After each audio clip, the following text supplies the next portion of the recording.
جناب صدر، میرے محترم اساتذہ کرام اور ہم وطن ساتھیوں، السلام علیکم۔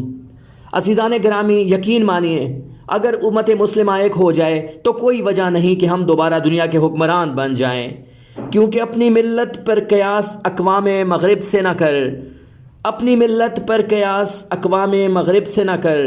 خاص ہے ترکیب میں قوم رسول ہاشمی، ان کی جمعیت کا ہے ملک و نسب پر انحصار، ان کی جمعیت کا ہے ملک و نسب پر انحصار، قوت مذہب سے مستحکم ہے جمعیت تیری۔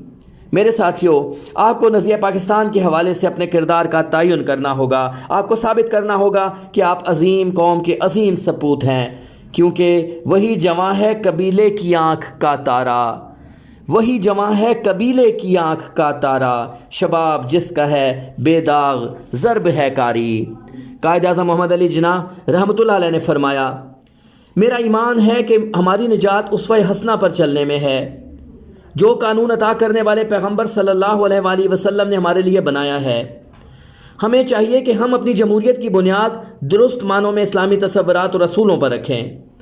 عظیم نوجوانوں، قائد اعظم کے ارشادات کی روشنی میں یہ بات واضح ہو جاتی ہے کہ نظریہ پاکستان میں اسلامی زندگی اور اقدار کا تصور اساس حیثیت کا حامل ہے۔ اس لیے ہم کو اور آپ کو اپنی ذمہ داری ادا کرنی ہوگی، اپنے وقت کا درست استعمال اور اپنی صلاحیت سے آگاہی سے وطن عزیز کے بیشتر مسائل کو حل کرنے میں مدد ملے گی۔ پاکستان کی ترقی کا راز اسی میں ہے کہ نوجوان نسل میں اور آپ اپنے جوہر اور صلاحیتوں کو ضائع نہ کریں، حالات پر گہری نظر رکھتے ہوئے ملک کی بقا اور سالمیت کے لیے کام کریں۔ توحید کا نعرہ ہے، امید کا پرچم ہے، توحید کا نعرہ ہے، امید کا پرچم ہے، اپنی میری دھرتی ہے، اپنا میرا موسم ہے۔